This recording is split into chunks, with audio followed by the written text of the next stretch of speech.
wabarakatuh. Perkenalkan, saya Wiwi Turyani, NIM 630402101888, Program Studi Manajemen Bisnis Syariah.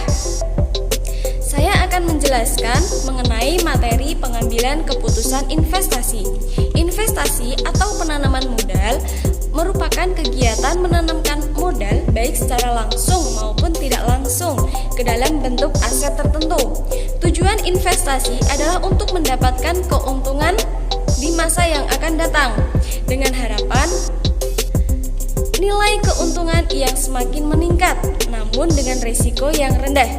Pihak atau orang yang menanamkan modal disebut dengan investor. Keputusan investasi adalah tindakan yang dilakukan oleh manajer keuangan dalam mengalokasikan sejumlah dana ke dalam bentuk investasi. Dari keputusan tersebut, investor mengharapkan adanya laba di masa yang akan datang dalam jangka waktu yang cukup panjang. Investasi dapat berupa deposito, saham, properti, peer-to-peer lending, reksadana, dan emas. Jenis investasi yang pertama yaitu deposito. Deposito mirip dengan tabungan. Kelebihannya adalah risiko yang rendah, sedangkan kekurangannya adalah suku bunga pada deposito lebih tinggi jika dibandingkan dengan bunga tabungan. Kemudian saham merupakan bukti kepemilikan sebuah perusahaan. Walaupun potensial, namun penanaman modal beresiko tinggi dikarenakan tidak semua perusahaan membagikan dividennya kepada para investor.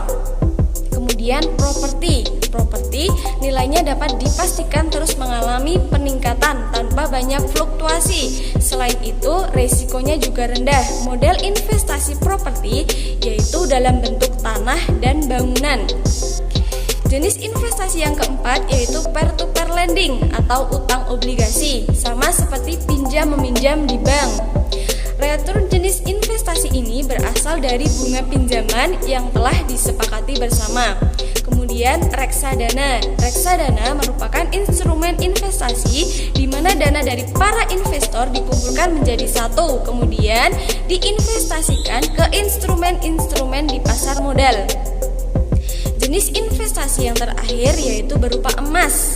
Jenis investasi fisik yang menarik dengan nilai intrinsik yang lebih jelas, nilainya juga cukup stabil dan terus mengalami peningkatan setiap tahunnya.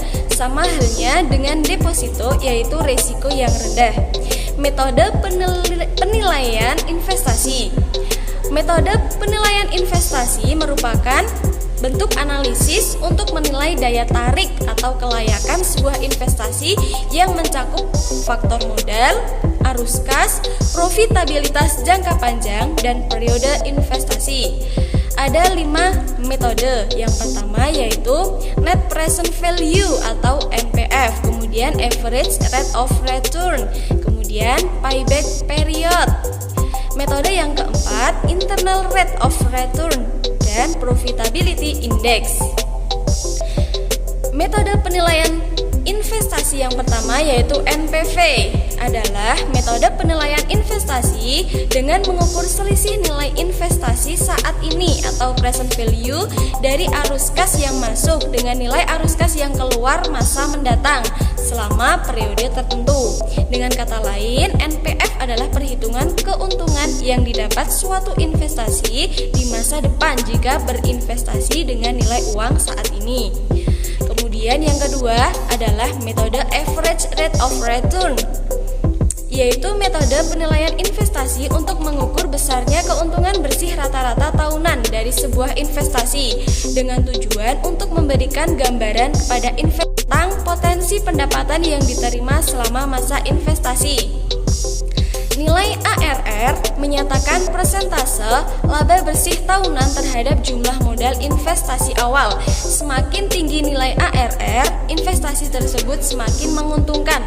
Kemudian metode yang ketiga yaitu payback period adalah metode penilaian investasi yang sederhana. Metode untuk menghitung waktu yang dibutuhkan untuk mengembalikan modal awal investasi. Hasil perhitungannya dinyatakan dalam satuan waktu, baik berupa tahun maupun bulan. Semakin pendek periode waktu pengembalian, investasi tersebut layak dilakukan. Investor akan tertarik pada waktu pengembalian yang sebentar dibandingkan payback yang lama, meskipun keuntungannya cukup besar. Metode yang keempat yaitu IRR adalah metode penilaian investasi yang menghitung tingkat bunga suatu investasi dengan menyamarkan NPV arus kas sama ini dengan NPV arus kas masa mendatang. Semakin tinggi nilai IRR, investasi tersebut layak dijalankan. Ini berarti nilai IRR lebih besar daripada modal yang dikeluarkan. Namun jika nilai IRR lebih kecil daripada modal, maka investasi tersebut tidak layak untuk dilakukan. Metode penilaian investasi yang terakhir yaitu Profitability Index, yaitu metode penilaian investasi yang dilakukan dengan membandingkan nilai arus kas masa mendatang dengan nilai pengeluaran investasi masa sekarang. PI adalah perbandingan present value kas masuk dengan present value kas keluar. Nilai PI yang lebih besar dari 1 berarti investasi tersebut menguntungkan. Jika lebih kecil dari 1, maka investasi tersebut tidak layak. Kelebihan dan kekurangan metode penilaian investasi. NPV disebut sebagai metode penilaian investasi yang dapat memberikan hasil terbaik. Dengan metode NPV, nilai investasi masa depan dapat diukur di masa sekarang, sehingga memudahkan untuk pengambilan keputusan terkait investasi tersebut. Kemudian, metode PI dan IRR merupakan metode yang baik, namun memiliki banyak kekurangan, seperti IRR yang tidak mempertimbangkan dana investasi yang nilainya berbeda-beda dan perhitungannya memakan waktu jika arus kasnya tidak sama. Selanjutnya, metode ARR dan PP dikatakan metode penilaian investasi yang kurang baik karena keduanya sama-sama mengabaikan nilai waktu uang, padahal uang memiliki nilai waktu yang penting dalam berinvestasi. Sekian materi yang dapat saya sampaikan, semoga bermanfaat. Terima kasih. Wassalamualaikum warahmatullahi wabarakatuh.